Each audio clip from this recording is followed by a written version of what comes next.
Whether you're looking to win a major offshore series or simply planning to complete a bucket list challenge, perhaps entering your boat in the Rolex Sydney Hobart Yacht Race, preparation is going to be key to your success. Over the last year, we've been talking on that very subject with Managing Director of North Sails Australia and skipper of the 100-footer Blackjack, Mark Bradford. In the first of two introductory videos, Mark takes us from the objectives of the campaign and getting the best advice, through the principles of good budget planning, to upgrades on your boat and the pitfalls to avoid with your rating. In part two, he'll talk about crew selection, how best to use pros in an amateur team, safety at sea, watchkeeping, and the importance of weight reduction on board. We're also planning some follow-up interviews with Mark to delve a little deeper into a few of these topics. So let's get into it. I think that the first thing you need to do is understand what you're trying to achieve. As you know, I'm a sail maker, and we get to see people with their ideas and their campaign brief probably before the campaign starts. And if someone comes into my office and says, I want to win an Australian Championship, then I'm in win an Australian Championship mode. And that's like really high-end sail program, really good sailors, pro sailors, sort of no stone unturned. And that's something that you need to do to achieve something like a national or a world championship. To win a world championship, you've got to be really good domestically before you go to the international stage. So it's a whole different pathway in what you do with your preparation. Similarly, for something like the Sydney to Hobart, it might just be to do the Sydney to Hobart, which is a great thing and it's a great adventure. It might be to do the Sydney to Hobart with your family. So I think it's really important that you have exactly the right goal in mind, because if you say, I want to win a world championship, then you've pretty much got to have, not an unlimited budget, but you've got to have a solid budget behind you to do that. And it's sort of like absolutely no stone unturned, which is a very different pathway. Option A, or winning the Sydney to Hobart and Line Honours, is everything about speed and everything about minimising weight and everything about taking every opportunity you can. The second example is really about safety, really about a robust sea boat, really about all those things that gives you longevity. It's not so much about speed, it's about reaching the objective. And I had an analogy given to me, we'll refer to this a bit later on from a friend, and it is that when the world was flat and you were going to cross an ocean, you wouldn't just go down the local pub and get the guy out of the bar who thinks he knows what he's talking about to come and be your bowman on your square rigger. You would get the very best person with the very best reputation and someone with a lot of depth and understanding and knowledge of what they're talking about. In our sport, a lot of the time the go-to is somebody's mate, somebody's friend, and they're people, and they're sailors and they're good sailors. But when it comes to boat modifications and boat design, naval architects are qualified people. They've been to university. They have a thought behind why they design the boat. And I'm not just talking about a race boat like Blackjack that came from Michael Pugh Design Office in San Diego. If you buy a Beneteau, there's every chance it's been designed by the FAR office or 1K. One of the elite designers has done that work. So if you have a question about the boat, modifying the boat, how to get the best out of the boat, why not just go to the designer? I mean, it's their baby. They thought about it. And I can guarantee you they'll take your email or your call, and they're passionate about what they've designed, so they want to help you.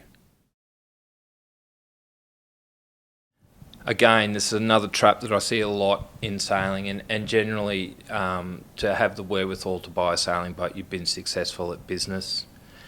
And so people come into our sport generally a little bit later in life. They sailed as a kid, now they've got the wherewithal to do it.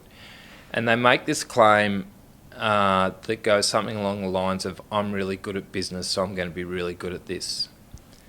Business is it's similar in a lot of ways. I mean, you have to have people, you have to have your overheads or your asset, but the measure's just a tiny bit different in the end. The measure of success in business is financial remuneration. The measure of success in sport is winning, because that's what you're trying to do, or getting to Hobart with your family or whatever your goal is, but the measure of success is not a monetary gain. So unfortunately, when you go sailing, and we've had it out here a week before the Hobart, we went sailing and a huge southerly came through and we split our frontline J2 jib from luff to lead. Purely crew failure. There's a cost there. That's not in a budget. That has to be fixed. Not only have to fix, you have to buy another one, because our goal is to be as good as we can be, so we have to have good equipment. This concept that you're good at business, so you will be good at sport, I think that needs to be just diluted a little bit. This is another interesting part of it. So generally in a boat purchase, there's two ways of doing it. One is a brand new boat. You commission the boat, you engage a naval architect, you get involved with the rigging company, Southern Spars New Zealand, just little names drop there, and you've got your sailmaker and you've got your sailing master, and you're doing it all just top end, front end stuff, right? So that's one pathway of doing it. But the general boat purchase is a second-hand boat. Someone's enjoyed their time in the boat.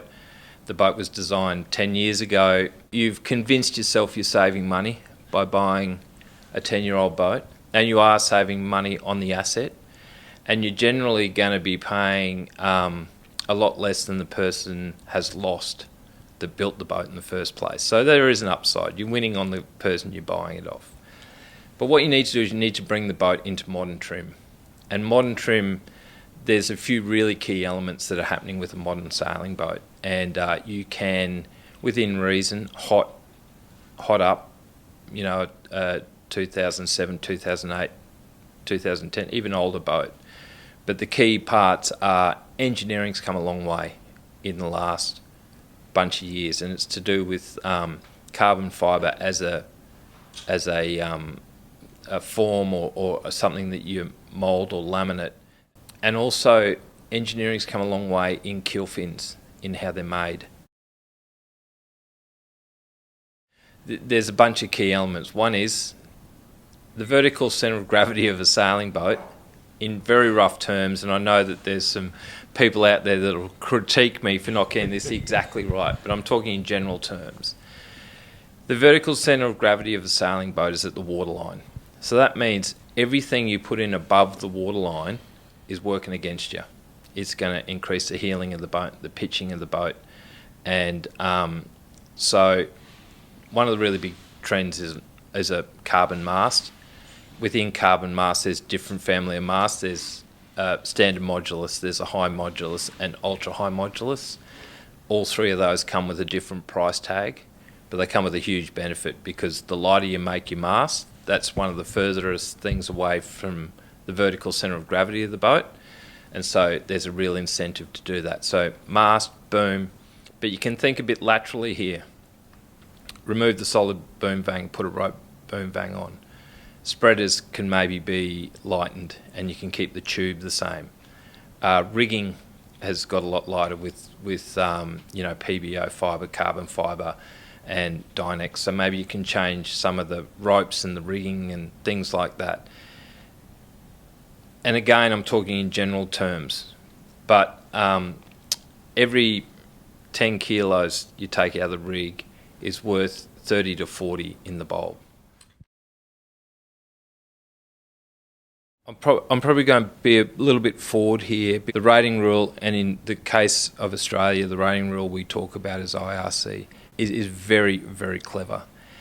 And to think that it's so stupid that you could just shorten the luff of your mainsail, or sail with a smaller jib, or put a spinnaker on that's smaller, or make the boat heavier, to think it's that stupid that the rating doesn't penalise you. Like, and you look at the page and you go, look at this number on the page that I've got. How low is it? Aren't I a genius at rating?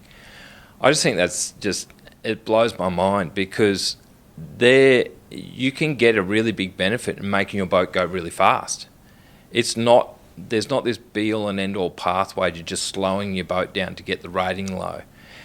And one bit that people really miss, and I'll use the TP52s for an example, but we could probably say Beneteau 40s, or we could say a bunch of like boats. If you've got the lowest rating TP52, and someone else has got a high rating TP52. I'm sort of posing the question. You're in the bar and you think you're great because you've got a really low number on the page, and you might be there for a bunch of reasons. You might have bought an older boat, and financially that might be where you are, and I'm not criticising you for that. But to say your lower rating gives you an advantage is completely untrue, because the guy that has or the girl that has the fastest boat is going to sail in clean air the whole time. They're not going to have another boat tack on you.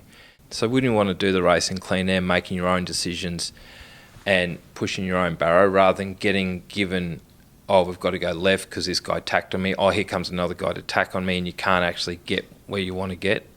So I guess my message with rating is, don't be fooled to think it's about slowing your boat down. There's quite a bit of benefit in speeding it up.